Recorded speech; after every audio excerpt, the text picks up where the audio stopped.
Hello. Happy Wednesday, everybody. Hope everyone's having a great day, a good evening. I am tuning in for the first time on my iPad set up on a tripod. It looks very official over here, but just want to make sure that you can hear me, that you can see me before we get started. So hopefully we get some people tuning in live and versus watching the replay. So if you can just leave a quick comment just to let me know you can hear me and see me before we get started. How's everybody doing? Halfway to the weekend. Does anyone have any fun plans? I am scooting down to the river. I haven't been in a few weeks, so I'm excited about that. We're going to have some really nice weather, whether you're staying in Richmond or scooting out for the weekend. But welcome to another episode of On Air with Allie. This is a weekly Wednesday Facebook Live chat, and this is our third episode. If you're tuning in live, if you could just give me like a thumbs up or something in the comments. I'm using my iPad this time around, so I just want to make sure you can hear me and you can see me before we get started.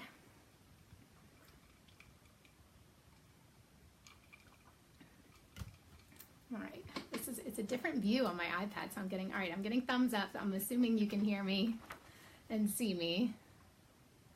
Okay, it's a different view on this thing. This is cool. Hopefully the video quality is a little better too. It was driving me nuts that the last episode it was so dark because we were out on my patio, so the video quality wasn't that awesome. But hopefully it's a little better for you guys. I'm assuming you guys can hear me. One more thumbs up if you don't mind, just to ensure we're good to go before I dive into our content here. Okay, good. So for tonight's episode, I don't want to take up a lot of your time. I know we were a little long-winded on the last episode. We got a little ahead of ourselves. Ryan was really sweet to join me. But for tonight, we're going to be talking about my 10 iPhone photography tips to quickly improve your photos. I thought that was an appropriate post, actually pretty timely, because earlier this month an article was posted on Time magazine. Their latest cover photos were actually shot with an iPhone, which is pretty cool to see those photos. So if you haven't seen that article, I suggest you check it out. But I would suggest, if you want to get the most out of our time together tonight, if you're tuning in hopefully on either an iPad or a computer and that you have your phone available. I'm more of a visual learner, so if you want to kind of follow along on your phone, camera settings and stuff, just so we can kind of play at the same time, and you can kind of see visually what we're doing. I kind of have the screen a little closer to me so I can show you what I'm doing on my phone to kind of help guide you along the way. But we can go ahead and get started. They say that the best camera is the one you've got on you. Now, I'm a pretty big gear snob. I'm a Nikon girl. I've got the full suite of lenses and all that stuff. But I'm going to be honest with you. I'm a mom. I'm on the go. And I have my iPhone in my back pocket or in my purse, in my car. I don't leave the house without it. So I can't say the same for my DSLR gear. So I'm assuming that is the same for all of you. And so I thought it would be fun to highlight kind of some quick tips on navigating the camera on your iPhone, which they've made a lot of impressive updates over the years, and these phones carry some pretty sweet cameras inside them. So software has kind of been evolving too. If you haven't updated your iPhone to the latest version 11.0, highly suggest you do it. It's pretty awesome. But also some of the updates that I might be talking about today kind of pertain to not necessarily that update, but I have the 6S Plus, which this phone seems humongous. My husband has the 6, and when I'm on it, it just feels like a little toy. Like this thing, my phone feels so much bigger. But anyway, so some of the updates, again, I'm going to be talking about apply to, I believe, the 6S or above. As far as some of the enhancements and things that are available. Before I dive into my top 10 tips, I thought it would be good just to quickly give an overview on kind of setting the basis and kind of getting your mind thinking in the right direction as far as crafting a good photograph. So one of the most well-known rules of photographic composition, and it's really one of the first things that budding photographers learn, and it really sets the basis for a well-balanced, interesting photographs, and that is the rule of thirds. I don't know if that rings a bell with any of you. Give me a thumbs up if it does.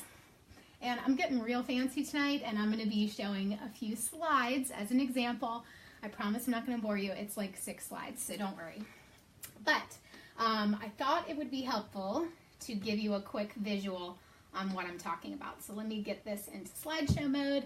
Again, just a few examples. But before we dive in, this might be a little helpful.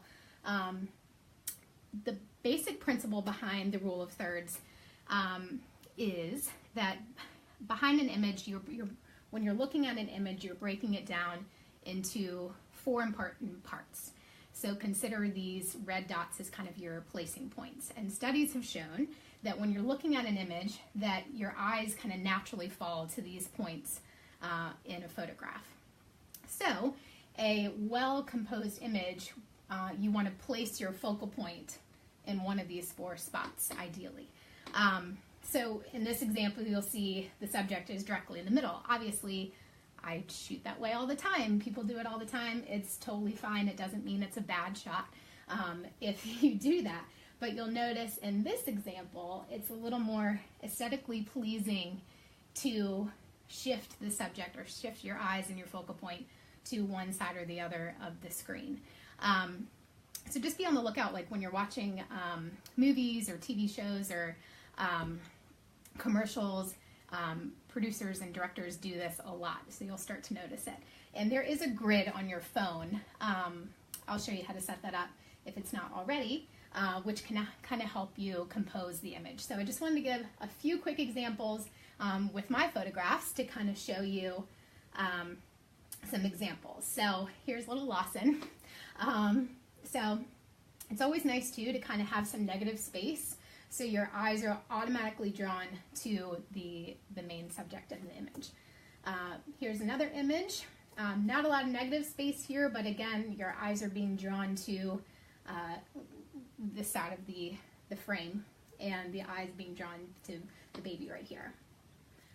This shot is of my nephew.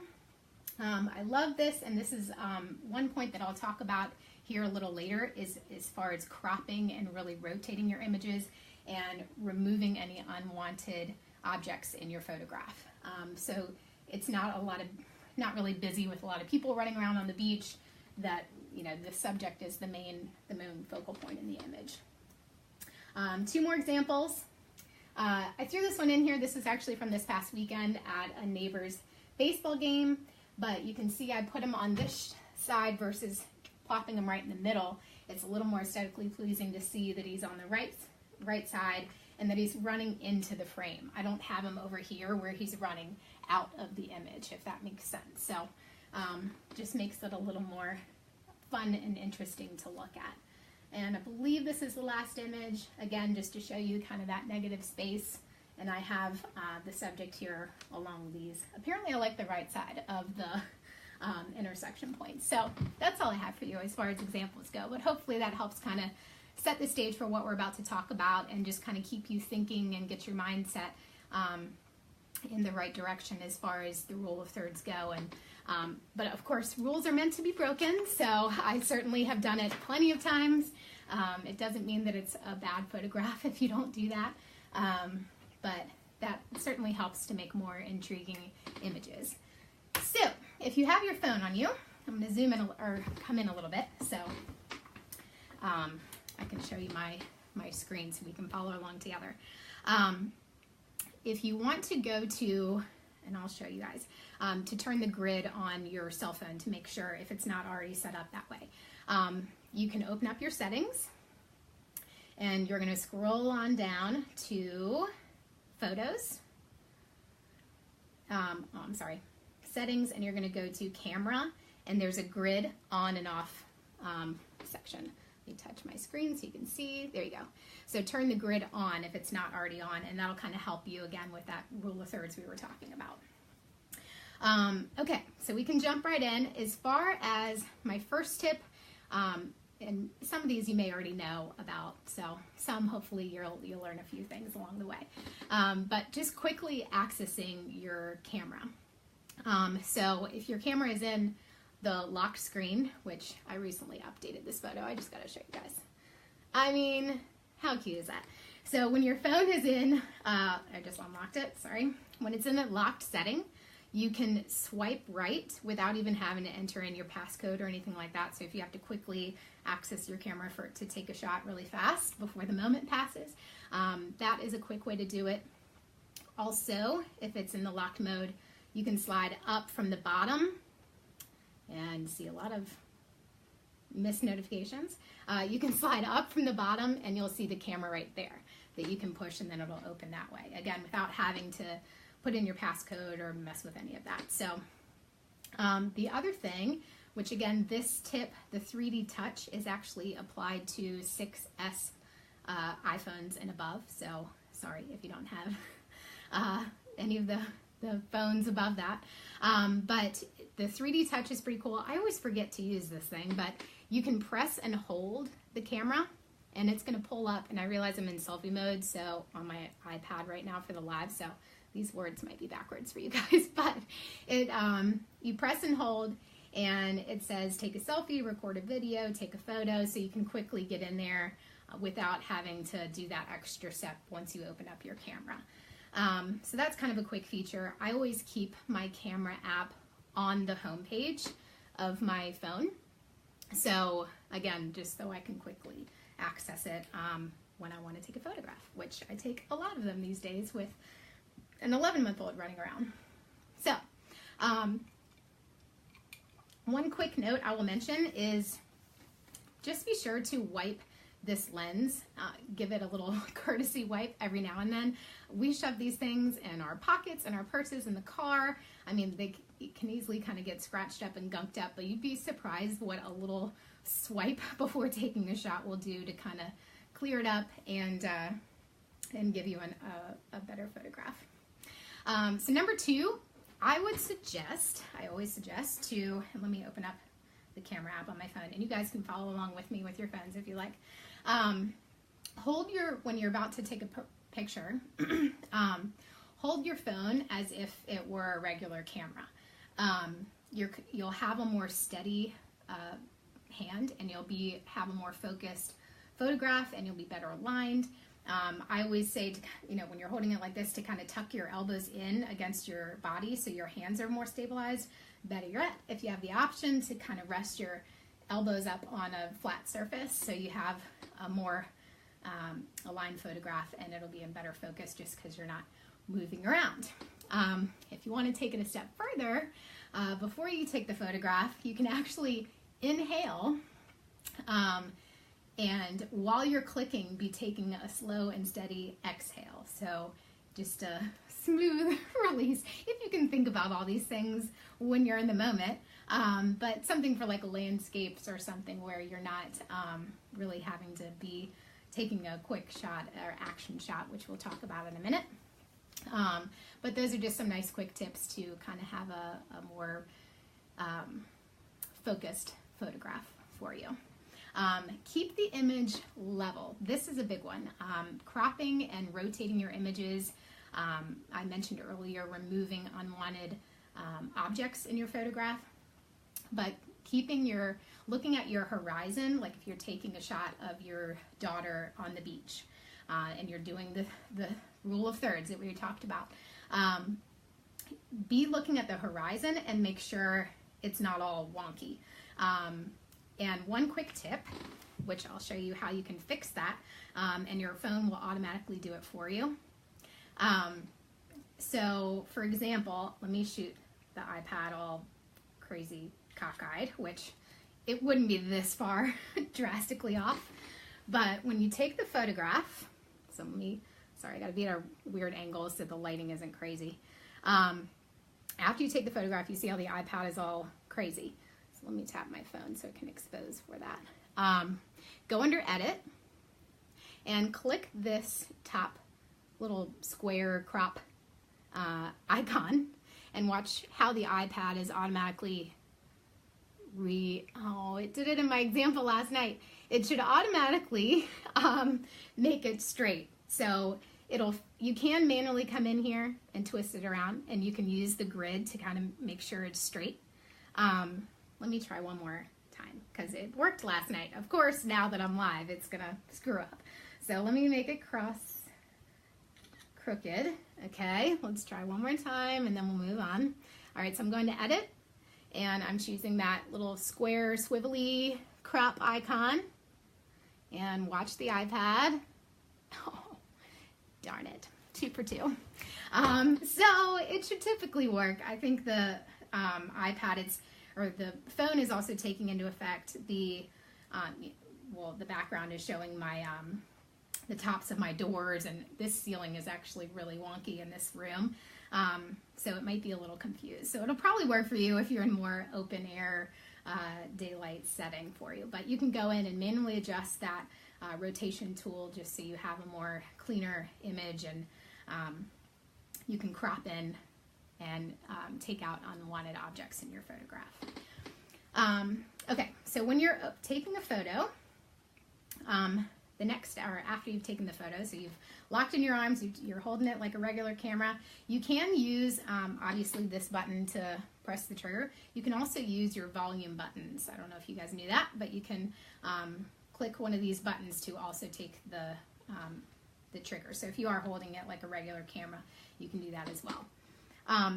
So we'll use my mason jar as an example here. And whenever you're taking a photograph, whatever is the main subject, I always recommend to tap on the screen where you want your focus to be before taking the shot. So you're really locking in the focus, you're locking in the exposure, you're kind of bringing all that into focus in the image. Tapping and holding, you'll notice, and if you're doing this on your phone as we're together, you'll notice a little yellow sign comes up that says, oh, come on. The lighting is a little weird, guys, sorry. But it says AEAF lock. So it's locking in focus and it's locking in your exposure.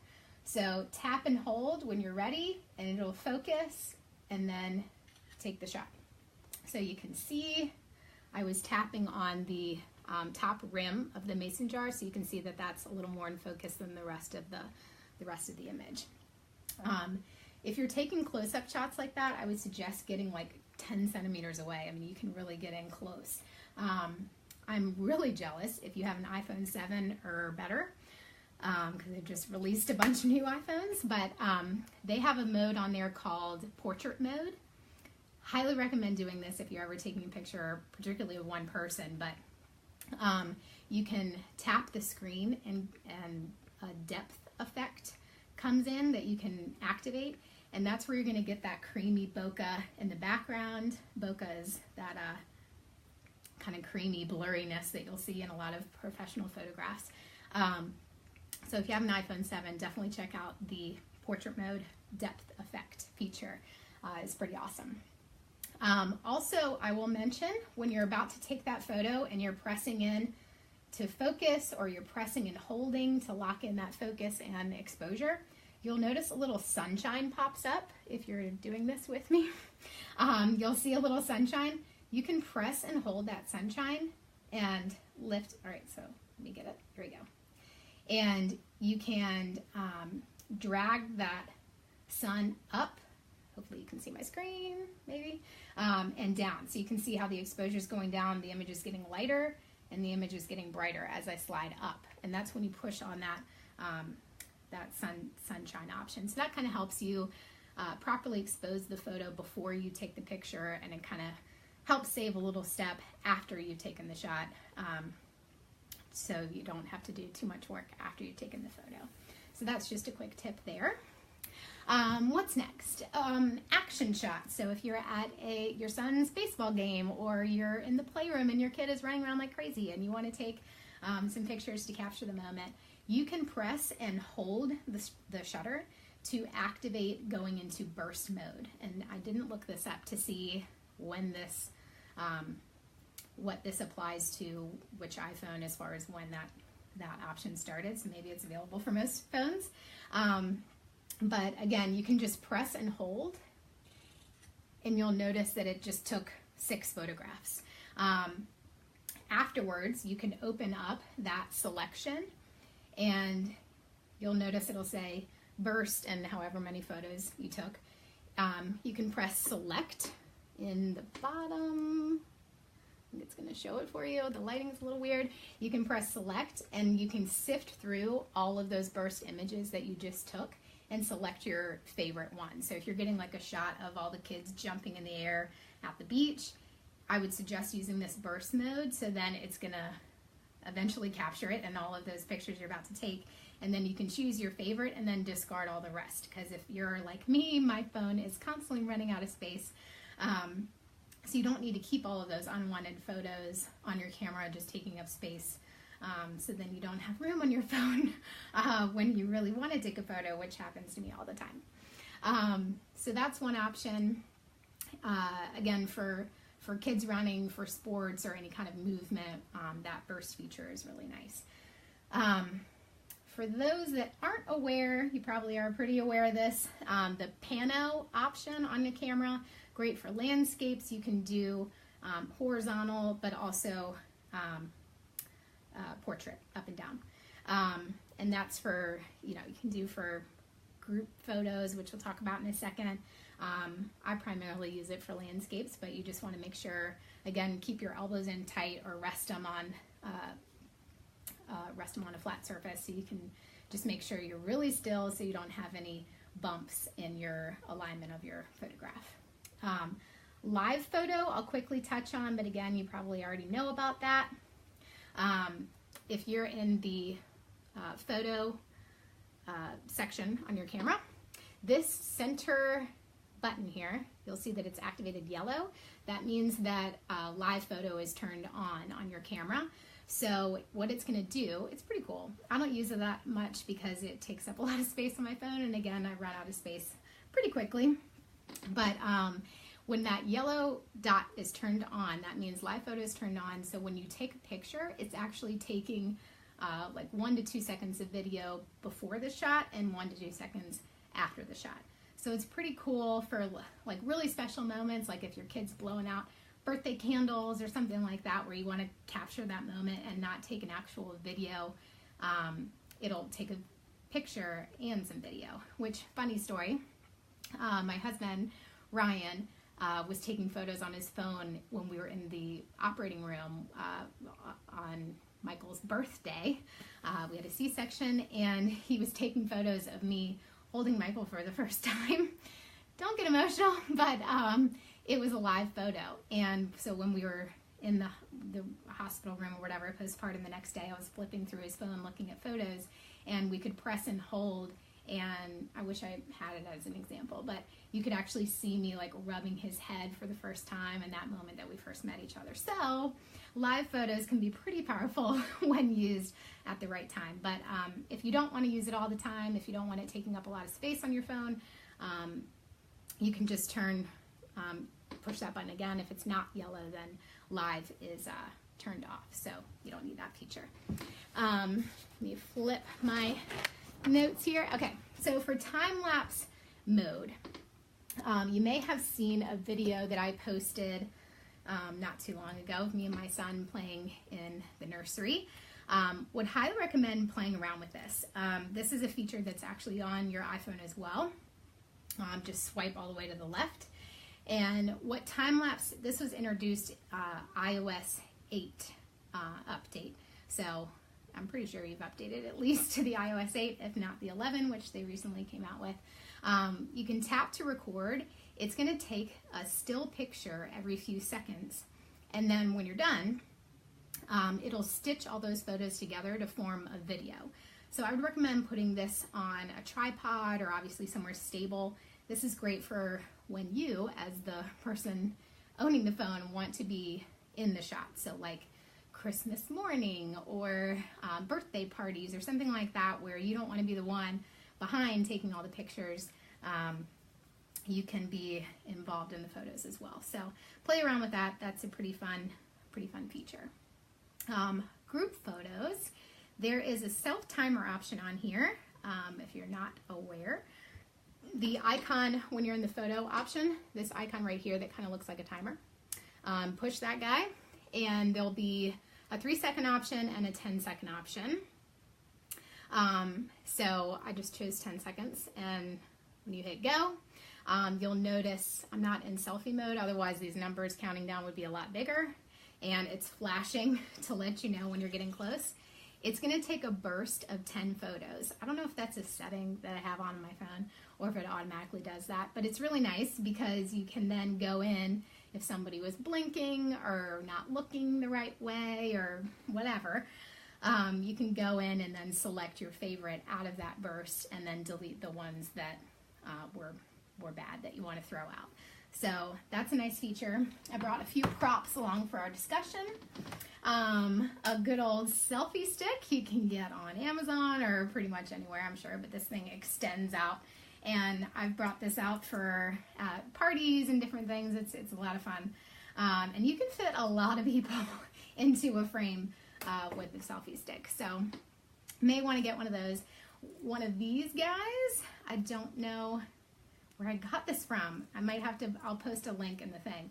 But if you have kids, you need one of these things. Not only just for taking photographs, but for being in a restaurant, and you might want to throw on a quick cartoon so you can enjoy your dinner for 5 minutes. This thing just stands up right on the table. It has these like little grip legs, so you can attach it to like a tripod or somewhere if you wanted to set it up that way. But this tripod option is nice, and it's really flexible and bends and moves around.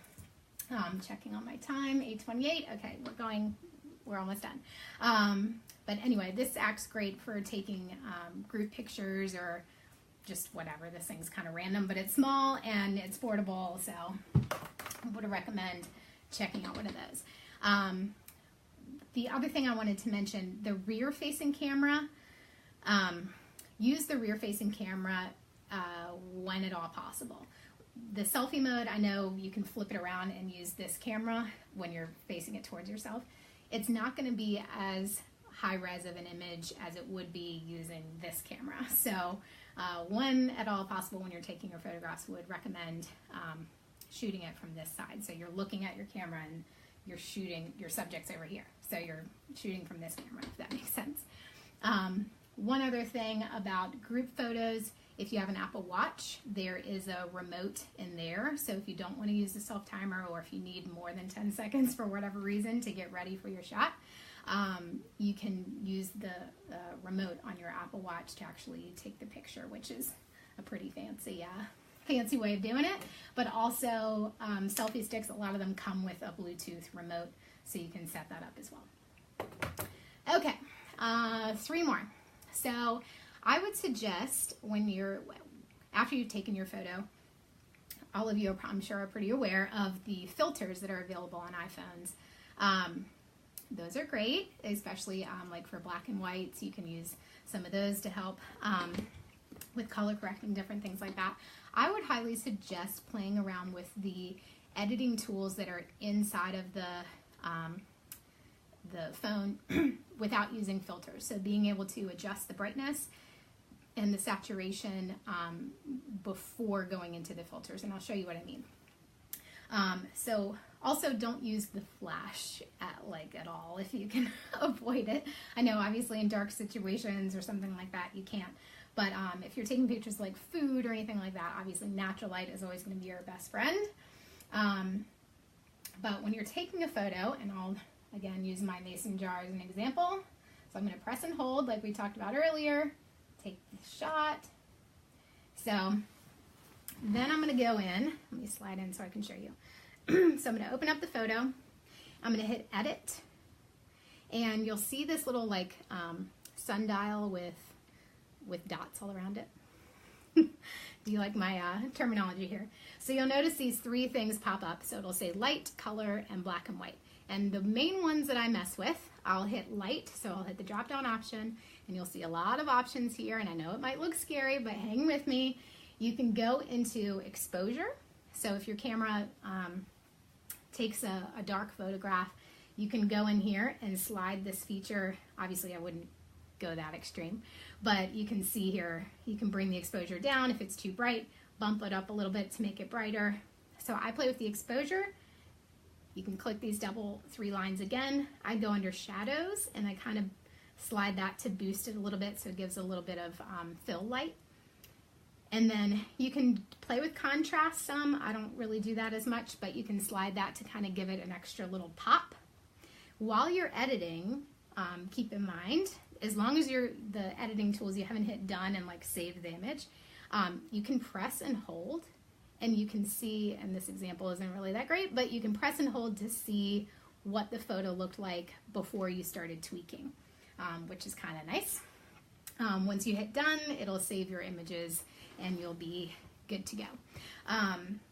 While you're taking photos, you can kind of play around with the HDR, which is high dynamic range. That's just a button up here before you take the photograph. That's going to kind of mix together 3 different exposures of the scene that you're in. And you're going to see a ton of detail in the bright and dark areas of the photograph. So let me show you a quick example. I don't really have this feature turned on very often. Again, it makes the image pretty high res and takes up a lot of space. So again, I'm one of those that I'm always running out of space on my phone. But I'm turning HDR on, and I'm pressing and holding on the pens here and taking the shot. And I can show you before and after, but you can see the pens. Like, that's pretty great. You can see all the pens I've chewed on, but it's pretty crazy the detail that you can get